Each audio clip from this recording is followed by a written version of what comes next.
آیت نمبر 165 سے آج کا ہمارا سبق شروع ہو رہا ہے۔ گزشتہ جمعہ آیت نمبر 164 میں مظاہر قدرت کا بیان ہوا تھا۔ اس کا ترجمہ دوبارہ سماعت کر لیں کیونکہ اس کا ربط اگلی آیات کے ساتھ ہے۔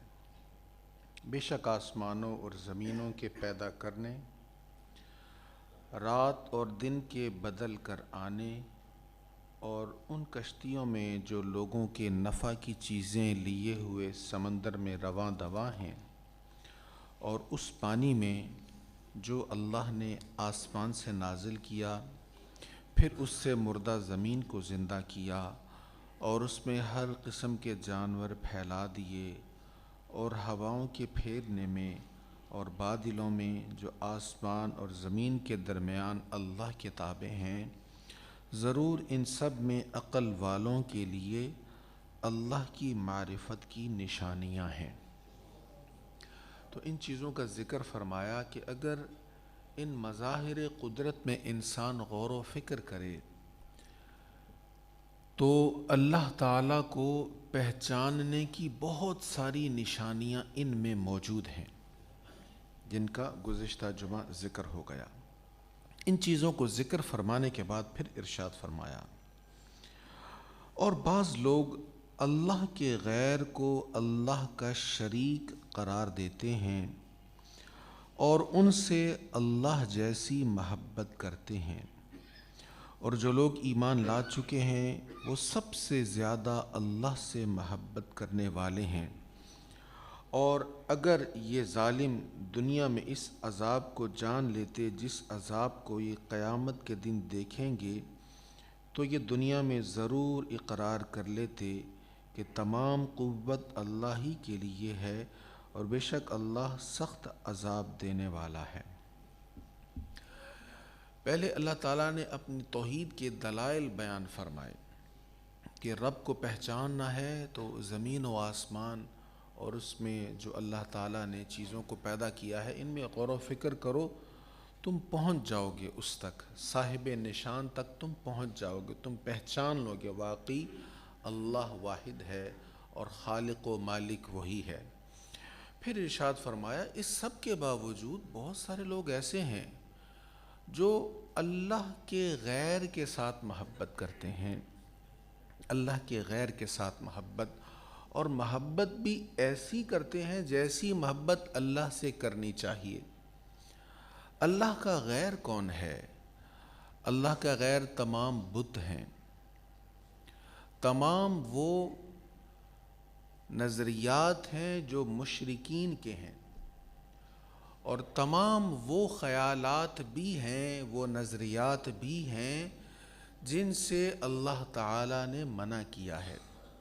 تو اس میں ایک تو عقیدہ کی بات ہے کہ اللہ کا غیر وہ ہے جس کے پاس جانے سے اللہ نے منع کیا، جس کی طرف جانے سے اللہ نے منع کیا، جو توحید کے منافی ہے، جو شرک کا راستہ ہے، یہ اللہ کا غیر ہے۔ جیسے مشرکین اپنے بتوں سے ایسی محبت کرتے ہیں جیسی محبت مسلمان اللہ تعالیٰ سے کرتے ہیں۔ مسلمان اللہ تعالیٰ کو سجدہ کرتے ہیں اور اس پر یقین رکھتے ہیں، اسی پر ایمان رکھتے ہیں، جبکہ مشرکین بتوں کو سجدہ کرتے ہیں، بتوں کی پوجا کرتے ہیں، اور وہ سمجھتے ہیں کہ ان کی مرادیں یہ بت پوری کریں گے۔ تو اللہ کے غیر یہ بت ہوئے، معبودان باطلہ ہوئے۔ یہاں ایک تھوڑی سی وضاحت کر دوں۔ کچھ لوگ کہتے ہیں انبیاء اور اولیاء بھی غیر اللہ ہیں۔ جی ہاں، اللہ تو واحد ہے نا، باقی سب اس کی مخلوق ہیں، تو اس اعتبار سے تو ان کو ہم غیر اللہ کہہ سکتے ہیں، لیکن ان کے پاس جانے کو غیر اللہ کہنا یہ غلط فہمی ہے، کیونکہ ہم نبی رحمت جانے دو عالم صلی اللہ علیہ وسلم کی بارگاہ میں جا رہے ہیں تو اللہ کے کہنے پر جا رہے ہیں۔ ہمیں اللہ نے کہا نا وَلَوْ أَنَّهُمْ إِذْ ظَلَمُوا أَنفُسَهُمْ، جب جانوں پر ظلم کر بیٹھو، گناہ کر بیٹھو تو کیا کرو؟ جاؤ کا میرے محبوب کی دہلیز پر آ جاؤ۔ نبی رحمت جاند عالم صلی اللہ تعالی علیہ وآلہ وسلم نے اولیاء کرام کی محبت بتائی. حدیث قدسی ہے، من عاد لی ولی فقد آذنتہ بالحرب. یہ بخاری میں حدیث قدسی ہے. حضور فرماتے ہیں کہ اللہ تعالیٰ فرماتا ہے جس نے میرے کسی ولی سے دشمنی کی اس کے لیے میرا اعلان جنگ ہے. تو اولیاء کرام کو قرآن نے حزب اللہ کہا ہے، اللہ کا گروہ. تو ان کے پاس جانا غیر اللہ نہیں ہے. جو اللہ کے راستے کی طرف لگانے والے ہیں ان کے پاس جانا اور یہ سمجھنا کہ ہم غیر اللہ کے پاس جا رہے ہیں، یہ غلط ہے. اس کو تھوڑی سی اس کی درستی کرنے کی ضرورت ہے. ہاں، سجدہ صرف اللہ کو کریں گے. اب یہاں سب غیر ہو جائیں گے. سجدہ نہ کسی ولی کو کریں گے، نہ کسی نبی کو کریں گے، صرف اللہ کو کریں گے. بس یہاں سب غیر اللہ ہیں. اب انبیاء کرام علیہم الصلاۃ والتسلیم کی دہلیز پر جو لوگ آتے رہے یا اولیاء کے پاس جو لوگ آتے ہیں، اس کے بارے میں یہ کہنا ہے کہ یہ غیر اللہ کی سمت میں جا رہے، نہیں، ایسا نہیں ہے. کیوں؟ اس لیے کہ اولیاء کو حزب اللہ کہا گیا، اللہ کا گروہ کہا گیا. یہ اللہ کے دوست ہیں. تو ان کے پاس انسان اس لیے جاتا ہے تاکہ ان کے ذریعہ سے اس کو اللہ تعالیٰ کا قرب نصیب ہو.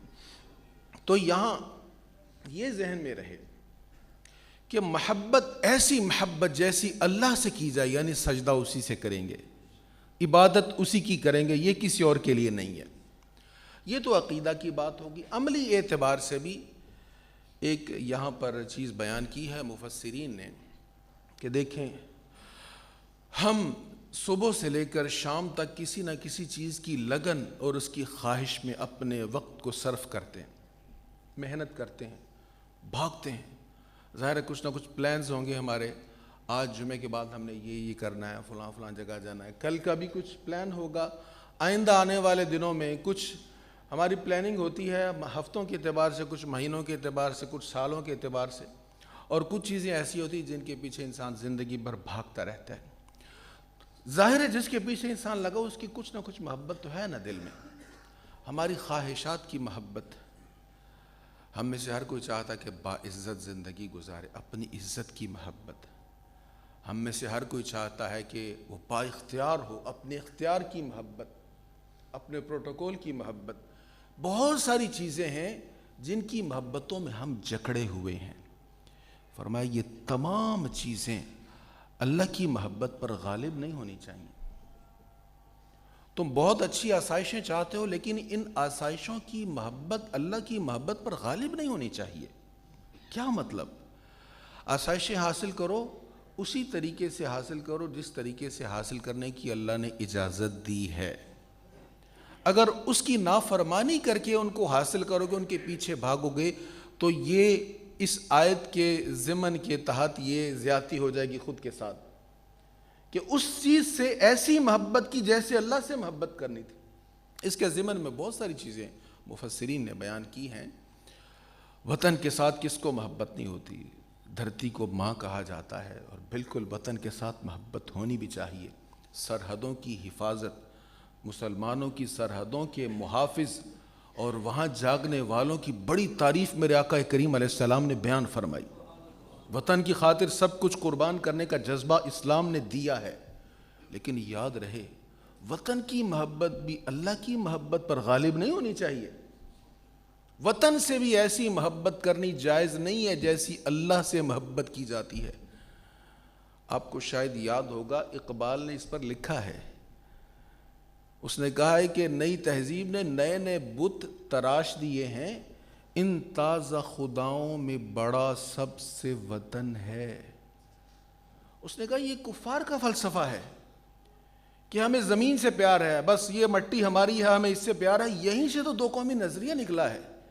اقبال نے کہا نہیں، تو اسلام تیرا دیس ہے، تو مصطفی ہے. یہ مسلمانوں کو کب تصور دیا؟ جب دو قومی نظریہ پیش کیا جا رہا تو، اور اس کے مقابلے میں ایک. اس پر ہم نے کئی بار بات کی ہے، لہٰذا میں اس ڈیٹیل کی طرف نہیں جاؤں گا. تو سب سے بڑھ کر محبت اللہ تعالیٰ کے ساتھ ہے. فرمایا کچھ لوگ اللہ کی غیر سے ایسی محبت کرتے ہیں جیسی اللہ سے محبت کرنی چاہیے. یہ ظلم ہے، یہ اپنے ساتھ زیادتی ہے. سب سے بڑھ کر محبت اللہ کی ہونی چاہیے. اور فرمایا والذین آمنوا اشد حبا للہ جو لوگ ایمان لا چکے ہیں وہ سب سے زیادہ اللہ سے محبت کرتے ہیں۔ اس سے اگلی آیت میں اللہ ہمیں توفیق دے ہم سب سے بڑھ کر اس سے محبت کریں۔ اس کی محبت ہوگی تو ساری محبتیں مل جائیں گی، ساری محبت اس کے ضمن میں نصیب ہو جائیں گی۔ پھر ارشاد ہے جن لوگوں کی دنیا میں پیروی کی گئی تھی جب وہ آخرت میں پیروی کرنے والوں سے بری و ذمہ ہو جائیں گے اور عذاب کو دیکھ لیں گے اور ان کے تمام وسائل منقطع ہو جائیں گے۔ قیامت کا دن جب ہوگا، ایک تو جن بتوں کی مشرکین عبادت کرتے تھے یہ بت اپنے عبادت کرنے والوں کے پوجا کرنے والوں سے بیزاری کا اظہار کریں گے، اور اس کی تفسیر میں یہ بھی کہا گیا ہے، مفسرین نے یہ بھی لکھا ہے کہ وہ سرداران مکہ، مشرکین کے سردار، یا انہی کی طرح وہ کفار، وہ بڑے بڑے سردار، وہ بادشاہ جن کو فالو کرتے ہوئے، جن کی اتباع کرتے ہوئے لوگ برے کاموں کی طرف گئے، کل قیامت کا دن ہوگا ان سرداروں کو پکڑا جائے گا۔ ہمیں تم نے اپنے پیچھے اتنے لوگوں کو لگا لیا تھا، تم نے ان سے برائیاں کروائی تھی، وہ بیزاری کا اظہار کریں گے، اللہ ہم تو ان سے بیزار تھے، یہ خود ہمارے پیچھے چلتے تھے۔ اب جو ان کے پیچھے پیچھے چلتے تھے یہ حیران رہ جائیں گے، ہم نے تو اس کے کہنے پر سب کچھ کیا تھا۔ ہمارے ہاں بھی بہت ساری چیزیں کامن ہیں، ہمہ یاراں جنت، ہمہ یاراں دوزخ، لوگ بڑی خوشی سے کہتے ہیں اپنی دوستی، اپنے تعلق کے بارے میں کہ میرا یار جنت میں جائے گا تو میں بھی جنت میں جاؤں گا، یہ دوزخ میں جائے گا تو میں بھی دوزخ میں جاؤں گا۔ ہمہ یاراں جنت، ہمہ یاراں دوزخ، استغفر اللہ، غلط جملہ ہے، یہ غلط کہاوت ہے، ہرگز ایسا نہ کہیں۔ اللہ تعالیٰ فرما رہا ہے، یہ 3 آیتوں میں یہی مسئلہ بیان ہو رہا ہے، جن کی پیروی کی گئی، جن کے بارے میں کہتے تھے یار تو جگر ہے، تیری خاطر تو سب کچھ قربان ہے، چھوٹی سے چھوٹی نافرمانی اللہ کی، اس سے لے کر بڑی سے بڑی نافرمانیاں، دوستوں کی خاطر، تعلق کی خاطر، برادری کی خاطر، اور اپنے جو اکٹھ ہوتا ہے، دھڑا ہوتا ہے، اس کی خاطر ہم کر دیتے ہیں، بڑی بڑی نافرمانی کر دیتے ہیں۔ ان 3 آیتوں میں اللہ تعالیٰ بیان فرما رہا ہے جن کی پیروی کی گئی برے کام میں وہ بیزاری کا اظہار کر دیں گے، اللہ ہم اس سے بیزار ہیں۔ اب یہ جو پیروی کر رہے تھے، یہ جو اتباع کر رہے تھے غلط کاموں میں، یہ ہمارے ہاں بہت ہو رہی ہے۔ میں نے 1-2 بار عرض کیا ہے، سیاسی طور پر ہم بہت کر رہے ہیں۔ دیکھیں جب ووٹ ڈالنے کا وقت ایک آتا ہے، اس وقت ہمارے پاس چوائس ہوتی کہ کیا کس کو ڈالیں، کون ہمارے لیے بہتر، ٹھیک ہے ایک وہ وقت ہے، اس وقت آپ نے ووٹ ڈال دیا، لیکن 5 سال ہم دفاعی کرتے رہتے ہیں، نہیں یار یہ بہت اچھا ہے، چاہے ہم اپوزیشن میں، چاہے ہم حکومت والی پارٹی میں ہیں، ہمارا یہ طرز عمل بن گیا، ہم نے بس اپنے لیڈر کا دفاع کرنا، وہ جو مرضی کر لے، اچھا کرے برا کرے، ہم اس کو اچھا کہہ رہے ہیں۔ تو جب ہم برا کرنے والے کو اچھا کہہ رہے ہیں تو ذرا سوچئے ہم حسینی ہیں یا کچھ اور ہیں؟ تھوڑی سی بات ہے، یہاں پر حسینی یزیدی ہونے میں کتنا ٹائم لگتا ہے؟ ہمیں پتہ ہے جو لیڈر ہے وہ غلط کام کر رہا ہے، اللہ اور اس کے رسول کی نافرمانیاں کر رہا ہے، ہم پھر بھی کہتا نہیں بھئی یہ صحیح ہے، ہم اس کی تعریف کرتے ہیں، اور تعریف کرنے میں مخالفین کو لعنت تک کہہ دیتے ہیں، حالانکہ وہ مسلمان بھائی ہوتے ہیں، ہمارے پاکستانی مسلمان بھائی ہوتے ہیں، اب لعنتیں ہم ڈال دیتے ہیں۔ تو قیامت کا دن جب ہوگا، ان 3 آیتوں کا ترجمہ سنیے گا، جن لوگوں کی دنیا میں پیروی کی گئی تھی جب وہ آخرت میں پیروی کرنے والوں سے بری و ذمہ ہو جائیں گے، وَتَقَطَّعَتْ بِهِمُ الْأَسْبَابُ، اور عذاب کو دیکھ لیں گے اور ان کے تمام وسائل منقطع ہو جائیں گے۔ اسباب سبب کی جمع ہے، اسباب کا لفظ جانتے ہی ہم، کبھی کبھی ایسا ہوتا ہے ہم کہتے ہیں یار اگرچہ یہ مشکل کام ہے لیکن کوئی نہیں وہ بندہ ہے، کام آ جائے گا، اس کو مشکل وقت کے لیے سنبھال کر رکھا تھا، بڑی محبت کی ہے، اور اس نے بڑی بار کہا کو کام ہو تو بتانا، ایسے وقت میں یہ بندہ کام آئے گا، ہم نے سیف رکھا ہوتا نا لوگوں کو، اور میں قیامت کے دن یہ سارے اسباب ٹوٹ جائیں گے۔ وَتَقَطَّعَتْ بِهِمُ الْأَسْبَابُ وَقَالَ الَّذِينَ اتَّبَعُوا لَوْ أَنَّ لَنَا كَرَّةً فَنَتَبَرَّأَ مِنْهُمْ، اور ان کی پیروی کرنے والے کہیں گے کاش ہمارے لیے دنیا میں لوٹنا ممکن ہوتا، کاش ہمارے لیے دنیا میں لوٹنا ممکن ہوتا تو ہم ان سے اسی طرح بری و ذمہ ہو جاتے جس طرح یہ ہم سے بریو ذمہ ہو گئے ہیں۔ اب اللہ تعالیٰ کیا فرما رہا ہے؟ اب دنیا میں واپس لوٹ تو نہیں سکتے۔ اب اللہ تعالیٰ کیا فرما رہا ہے؟ کذالک یریہم اللہ اعمالہم حسرات علیہم۔ حسرات، حسرت ہمارے ہاں بولا جاتا ہے، یہ عربی کا لفظ ہے، حسرت کی جمع حسرات ہے۔ اللہ فرما رہا ہے اسی طرح اللہ ان کے اعمال کو باعث حسرت بنا کر انہیں دکھائے گا۔ وما ہم بخارجین من النار، اور وہ نار جہنم سے ہرگز نکلنے والے نہیں ہیں۔ حسرت کیا ہوتا ہے؟ ایسی خواہش جو پوری نہ ہو سکے۔ پلٹ کر آپ ماضی میں سوچیں، بہت ساری ایسی چیزیں آپ کو یاد آئیں گی، یار کاش اس وقت اگر یہ ہو جاتا، میں یہ کر لیتا، میرے پاس اختیار تھا تو آج ایسا ہوتا۔ لیکن اب ماضی میں پلٹ کر تو نہیں جا سکتے نا، اب پیچھے تو کوئی نہیں جا سکتا، وہ وقت جو تھا وہ گزر گیا۔ اب یہ حسرت ہے، ان حسرتوں سے کہہ دو کہیں اور جا بسیں، اتنی جگہ کہاں ہے دل داغدار میں۔ داغ نے کہا تھا، بڑی خوب بات کہی تھی۔ تو حسرت وہ خواہش ہوتی جو پوری نہیں ہو سکتی، بس حسرت ہی رہ جاتی ہے۔ اللہ تعالیٰ فرما رہا ہے قیامت کے دن یہ اندھی تقلید کرنے والے، غلط سرداروں کی، غلط لیڈرز کے پیچھے چلنے والے یہ کہیں کہ ہائے کاش پلٹ کر جانا، واپس اگر جانا ممکن ہوتا تو ہم بھی ان سے بیزار ہو جاتے۔ میں کبھی بھی اپنے دوست کے پیچھے لگ کر یہ غلط کام نہ کرتا، کبھی بھی اپنے فلاں بڑے کے پیچھے لگ کر غلط کام نہ کرتا، اللہ اور اس کے رسول کی نافرمانی نہ کرتا۔ اللہ فرماتا نہیں، اب یہ حسرت ہے، اب یہ پوری نہیں ہوگی۔ اس سے اگلے رکوع میں رزق حلال اور حرام کے بارے میں اور حرام اشیاء کے بارے میں بیان ہو رہا ہے، بس تھوڑا سا عرض کر دیتا ہوں، اگلے جمعہ کو ڈیٹیل سے عرض ہوگا۔ ارشاد ہے اے لوگو، زمین کی ان چیزوں میں سے کھاؤ جو حلال طیب ہیں، نہ صرف حلال بلکہ طیب، دونوں حلال اور طیب ہیں، اگلے جمعہ وضاحت ہو جائے گی۔ اور شیطان کے قدموں کی پیروی نہ کرو، بے شک وہ تمہارا کھلا ہوا دشمن ہے، وہ تمہیں صرف برائی اور بے حیائی کے کاموں کا حکم دیتا ہے، اور اللہ کے متعلق ایسی بات کہنے کا حکم دیتا ہے جس کو تم نہیں جانتے۔ رزق حلال بڑی اہم چیز ہے۔ نبی کریم علیہ الصلوۃ والتسلیم نے اس کی بڑی فضیلت بیان فرمائی اور اس کی بہت زیادہ تاکید فرمائی ہے۔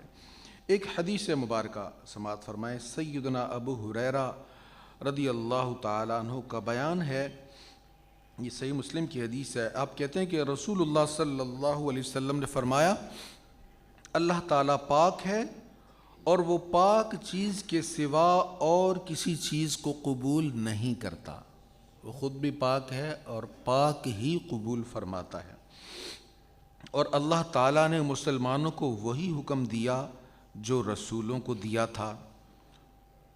مسلمانوں کو جو حکم دیا ہے یہی تمام رسولوں کو بھی حکم دیا تھا۔ اور رسولوں کو کیا حکم دیا تھا؟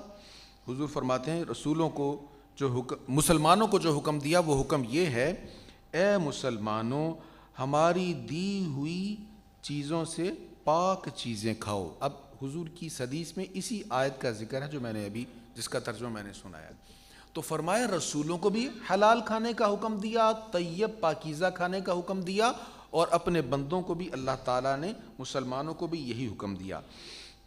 اس کے بعد نبی پاک علیہ الصلوۃ والتسلیم نے ارشاد فرمایا، آپ نے فرمایا ایک شخص اس نے بڑا لمبا سفر کیا اور اس کے بال غبار آلود ہیں، آسمان کی طرف ہاتھ اٹھا کر بڑے رقت کے ساتھ گریہ زاری کے ساتھ دعا کر رہا ہے، یا رب یا رب، 2 بار حضور نے حدیث میں فرمایا یا رب دعا مانگ رہا ہے، اللہ اس کی دعا قبول نہیں فرما رہا۔ حضور علیہ السلام نے فرمایا اس لیے کہ اس نے جو کھایا ہے وہ بھی حرام ہے، جو پیا ہے وہ بھی حرام ہے، جو پہنا ہے وہ بھی حرام ہے، اس کی دعا کیسے قبول ہو؟ تو رزق حرام جو ہے اس پر یہ سب سے بڑا نقصان یہ ہوتا ہے کہ انسان کی دعائیں قبول نہیں ہوتی۔ اللہ ہمیں رزق حلال کھانا عطا فرمائے، نصیب فرمائے، اور اس کے لیے کوشش کی توفیق نصیب فرمائے۔ وآخر دعوایا ان الحمد للہ رب العالمین۔